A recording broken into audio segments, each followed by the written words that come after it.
Hi ladies, this is lesson 6.6 and this is about solving radical equations. So in the last lesson we looked at graphing radical equations and those radical equations were functions that we were graphing because we identified a set domain and range. And in this lesson we're going to actually solve these radical equations. So we have a couple key terms. The first is the radical equation, and that's any equation that has a radical in which the variable is inside the radicand. For example, the cubed root of 2x plus 7 equals 3 is a radical equation because x is inside that radicand. And then our second key term is extraneous solution. And an extraneous solution, if you remember back from when we were solving absolute value functions, an extraneous solution is an apparent solution that actually is not a solution because it doesn't satisfy the original equation. So when you solve your radicand, or when you solve your radical equation, you may get an answer, a value for x, that when you actually check your solution, it does not satisfy the original equation. And then in that case, it would be extraneous.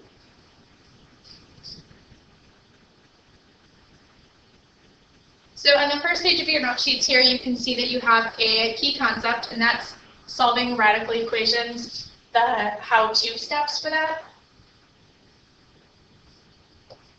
So let's take a look at that. In order to solve a radical equation, and we're going to do a few examples here, but to solve a radical equation, you need to first isolate the radical. So again, we're working backwards from order of operations when we're solving for the variable. So we want to first isolate the radical, so that's all we have on one side of the equation. And then we want to raise each side of the equation to the same power in order to eliminate the radical. And then we're going to solve the polynomial equation. So we may have to use the quadratic formula, we may have to factor, or we may even have to solve by graphing. So however you choose to solve for that variable x within the polynomial. So let's look at that example first. So we're going to solve the radical equation. Our first step is to isolate the radical. Well, if you look here, this whole thing is the radical, and that is all we have on one side of the equation. So we're done with step one. The second step is to raise each side of the equation to the same power in order to eliminate the radical. So here we're taking the square root of x plus 6. So we have to square both sides. And the square root of x plus 6 squared is just x plus 6. And that's equal to 9. And then we need to solve by subtracting 6 from both sides. So we get x equals 3.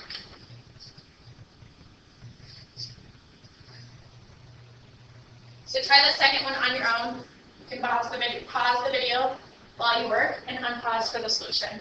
And please follow the steps that you have on that key concept cut out on the right above on your note sheet.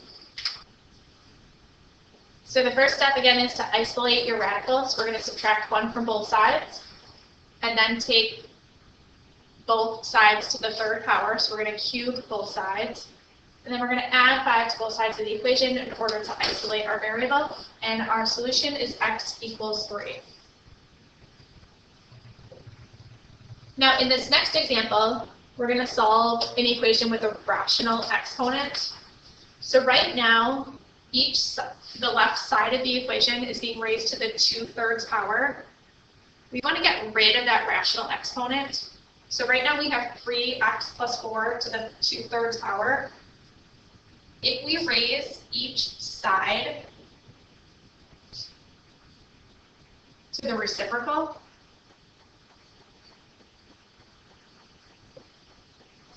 then we multiply our exponents and our exponent becomes 1. So 3x plus 4 to the 2/3 power, following our rules of exponents, we're going to multiply 2/3 times 3/2, which is 6/6. And 6/6 is equivalent to 1. So we end up with 3x plus 4 to the first power is equal to 16 to the 3/2 power. 3x plus 4 to the first power is just 3x plus 4.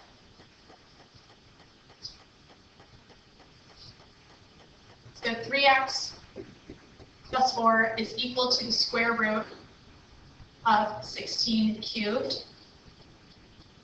We can simplify the square root of 16 cubed as 16 times the square root of 16. And again, you can simplify 16 times the square root of 16 as 16 times 4, which is 64. So 3x plus 4 is equal to 64.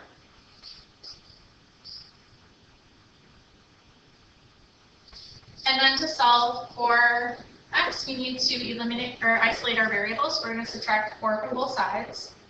So we get 3x is equal to 60. And then we need to divide both sides by 3 to give us x equals 20. And actually, just to rewind a little bit, the square root of 16 really is plus or minus 4. So really our answer here should be plus or minus 64.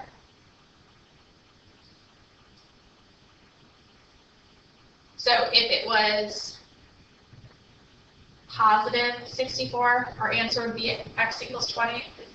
But if it was minus 4, minus 64, 3x plus 4 equals negative 64. Now we have to subtract, still subtract 4 from both sides. And that gives us 3x equals negative 68.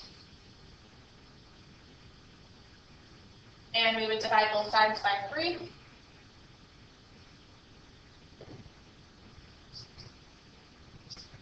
And we can't simplify this unless you do it in decimal form.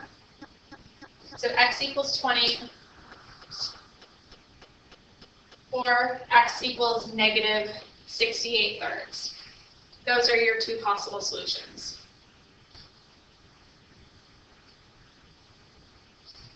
The next example on your note sheet deals with an extraneous solution. So you may have an extraneous solution if you have a variable on both sides of your equation, one which is inside the radical and one which is not. So in this example, we have a variable on both sides of our equation, x minus 2 equals the square root of x plus 10. So in this example, we're going to have to check for extraneous solutions once we've solved for x.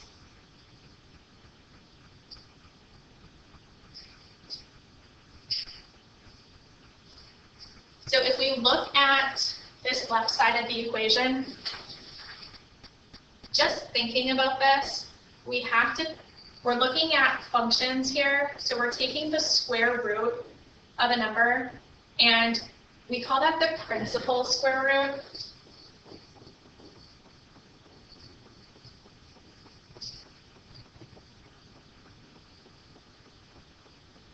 So the principal square root of a number must be positive.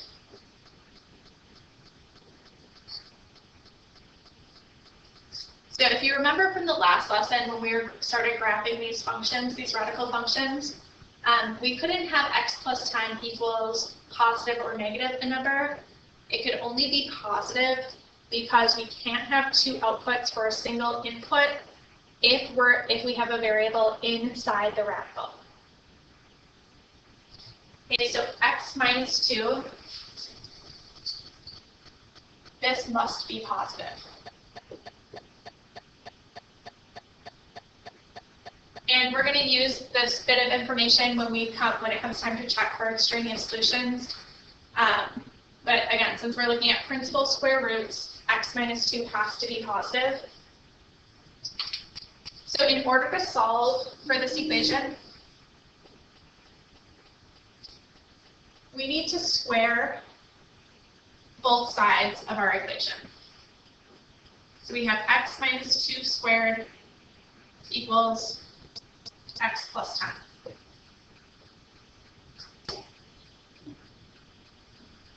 So x minus 2 squared, you cannot just distribute that squared. You have to actually use the distributive property, which is the FOIL method. So x minus 2 times x minus 2 gives us x squared minus 4x plus 4 equals x plus 10. Now this is going to give you a quadratic equation. So in order to solve for a quadratic equation, we have to either factor, or we could graph, or we could use the quadratic formula. But in order to do those, we need to set the equation equal to 0. So we're going to subtract x and subtract 10 from both sides. And that gives us x squared minus 5x minus 6, and that's equal to 0. Well, here we can factor. So factors of negative 6 that add up to negative 5 are negative 6 and positive 1. So x minus 6 and x plus 1 is equal to 0. So here we have two possible solutions. X could equal 6, or x could equal negative 1. Now we need to check for extraneous solutions since we do have an x value on both sides of our original equation, because we want to make sure that both of these solutions satisfy the equation x minus 2 equals the square root of x plus 10. And not the equation x minus 2 equals negative square root of x plus 10. Okay, those are two separate equations, and we want to make sure that our solution satisfies that green equation, the x minus 2 equals positive square root of x plus 10. So that's why we're taking the principal square root, where the square root of that, x plus 10, has to be a positive number. That means that x, our x value, has to be greater than or equal to 2. Okay, because we do not want x minus 2 to be a negative number. If we do, then that means the square root of x plus 10 is a negative number. So our x has to be greater than or equal to 2. Okay, so let's plug in both of these numbers. Let's start with 6. So let's check if 6, first of all, let's check for extraneous solutions. So is 6 minus 2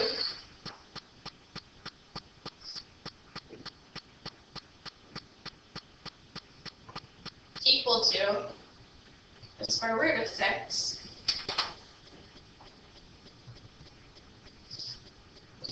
minus 10 plus 10. So is 6 minus 2 equal to the square root of 6 plus 10? The principal square root.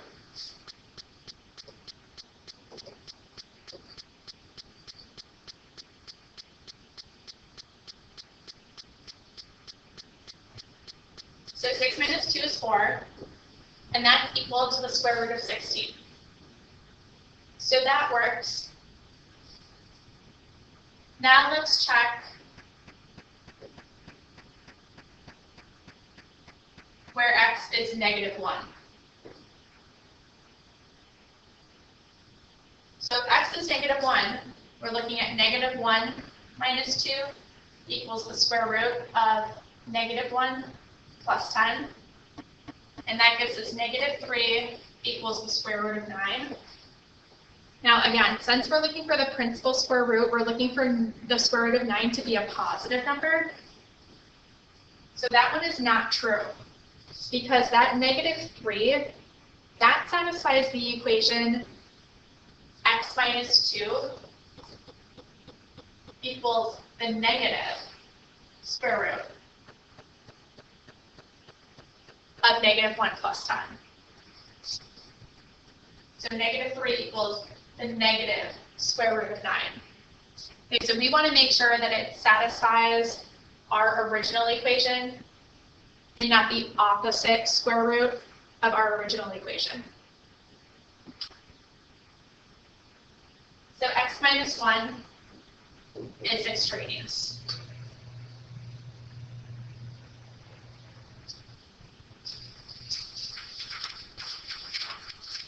Right, then let's look at this next example.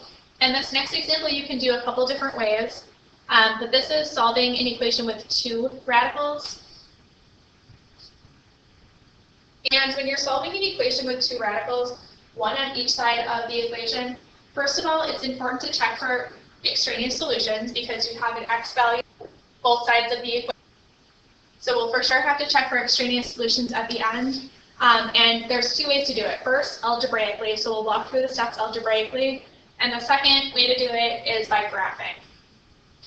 So let's first go through the steps algebraically. And in order to solve an equation like this algebraically, we would have to square both sides of our equation in order to eliminate the radical on one side. So we have the square root of x plus 6 plus 2.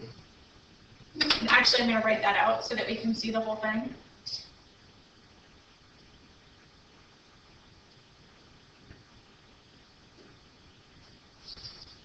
And that's equal to 10 minus 3x. Okay, so now we need to actually use our FOIL method. So the square root of x plus 6 times the square root of x plus 6 is just x plus 6. Square root of x plus 6 times 2 is 2 times the square root of x plus 6 plus 2 times the square root of x plus 6, which makes this 4 times the square root of x plus 6. And then lastly, plus 4 equals 10 minus 3x. Okay, now we only have one radical, so we're going to isolate that radical. So we have x plus 6 plus 4, so we're going to combine those like terms.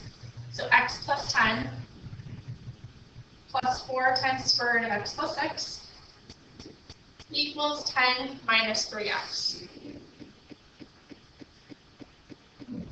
Now we want to get our radical on only, we want to isolate our radical, so we want that on only one side of the equation. So we're going to subtract x from both sides and subtract 10 from both sides.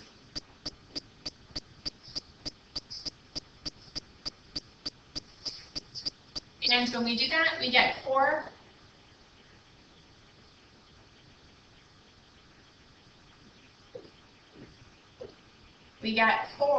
times the square root of x plus 6 is equal to 0 minus 4x. Now we can divide both sides by 4 in order to isolate our variable.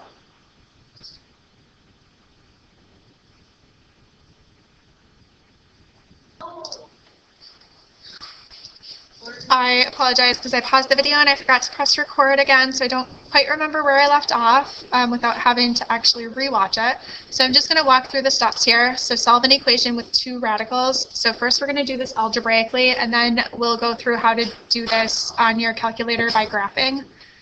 So your first step is to eliminate the radical on one side. So in this particular equation, we have a radical on both sides. But first, we want to eliminate the radical on both sides, and we're going to do that by squaring both sides. So you have to square x plus 6, square the square root of x plus 6 plus 2. You have to square that whole quantity, and that's going to equal 10 minus 3x. You'll have to use the FOIL method or the distributive property, and to do that, you get x plus 6 plus 4 times the square root of x plus 6 plus 4, and that's equal to 10 minus 3x. Then you want to solve like you would if you only had one radical, because now we're down to just one radical here. We only have this 4 times x plus 6, that's our single radical, so we need to eliminate that. So we're going to put that on its own side. So we're going to subtract x, and we're going to subtract 10 from both sides, so that we have just 4 times the square root of x plus 6. And that's equal to negative 4x. Now we want to still isolate that radical, so we need to divide both sides by 4. And we get x plus 6, or the square root of x plus 6 equals negative x. Then we need to eliminate the radical by squaring both sides. So x plus 6 is equal to x squared. Negative x times negative x is x squared. Since we have a quadratic, or we have a variable squared, we need to put that in quadratic form. So we can either do this by using the quadratic formula, or we can do this by factoring, but either way we need to set it equal to 0. So 0 equals x squared minus x minus 6. And in this example, we can factor. So 0 equals x minus 3 times x plus 2. And so we have two potential solutions, x equals 3 and x equals negative 2. Now, since we have a radical on both sides of this equation, or since we have a variable on both sides of this equation, we need to check for extraneous solutions. So we want to make sure that we're solving for this first equation. So we want to make sure that we're finding a solution for x that satisfies this first equation, and not for a solution that satisfies x within this second equation. Okay, the difference here is this negative sign. We don't want the opposite of the square root of 10 minus 3x, so we're looking for just the principal or the positive square root of 10 minus 3x. So we need to plug in both solutions for x, and again, we want to make sure that we do not solve for the second one. Okay, we don't want this. We do want this one. Right, so let's substitute in to that green equation, our original equation. Let's substitute both of our x values. So let's start with x equals 3. We'll start with this one. So the square root of 3 plus 6 plus 2 equals the square root of 10 minus 3 times 3. So we've got the square root of 9 plus 2 is equal to the square root of 10 minus 9. So 3 plus 2 is equal to the square root of 1, which is 1. And in this case, that is not true. So therefore, this is not a solution. X equals 3 is extraneous.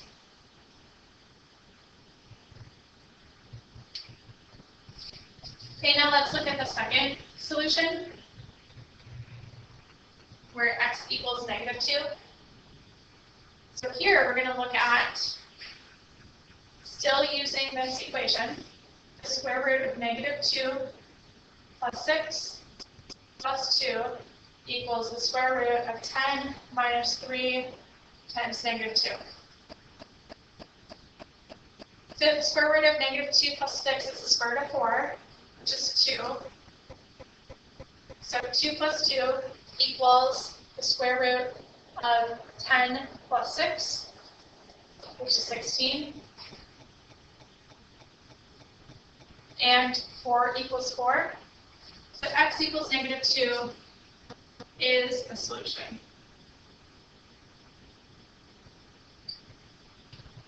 The next few examples here, you should pause the video while you work, and then you can unpause for the solution. I won't walk through every solution, but I will show you the posted worked out solutions for each of these problems. So please pause while you work, and unpause for the solution. All right, here's your worked out solution. A couple of things to keep in mind is that here, the only thing being taken to the 4/3 power is x. Okay, not -2x, just x to the 4/3. So you need to isolate your variable first. And secondly, since you have an even index, that means that you have two solutions, positive or negative. All right, try the second example if you haven't already. And you can pause the video while you work and unpause for the solution. All right, so just to start, you get two solutions here, but notice that you have an x value on both sides of your equation. And since you do, you have to check for extraneous solutions. A second thing to keep in mind here, a common error, is that here you have x plus 2 squared, so you may not just distribute that exponent. You have to actually use the distributive property and say x plus 2 times x plus 2 and use the FOIL method in order to get your quadratic. It is not the same as x squared plus 4. Okay, that's not what x plus 2 is. You cannot distribute that exponent. You have to use the FOIL method. So now, since you have your two solutions, you need to check for extraneous solutions. So again, we want to satisfy that original equation, x plus 2 equals the positive square root, not the opposite. So we're looking for the principal square root. So our square root has to be positive. So x equals 1 is extraneous. Okay. Oh, sorry, x equals 1 actually is our solution. And x equals -3, that's our extraneous solution. Okay, so -1 does not equal the principal square root of 1. It's negative, so that is not a solution. All right, try this last one on your own. You have radicals on both sides. You need to also check for extraneous solutions with this, since you have an x on both sides of the equation. So again, since you have x's on both sides of the equation, you need to check for extraneous solutions. When we solve algebraically, we get that x equals -1 is an extraneous solution because we do not want to satisfy this equation. We just want to satisfy the green one. So not the red one, just the green one. And 4 is the solution that satisfies that green equation. So if you check out the next video, because it'll give you a tutorial on how to do this by graphing, using your graphing calculator, and it's a much quicker, easier method. But you should understand the process of checking for extraneous solutions and doing this method algebraically as well. So please let me know if you have any questions, and I will get back to you during class time. Thank you.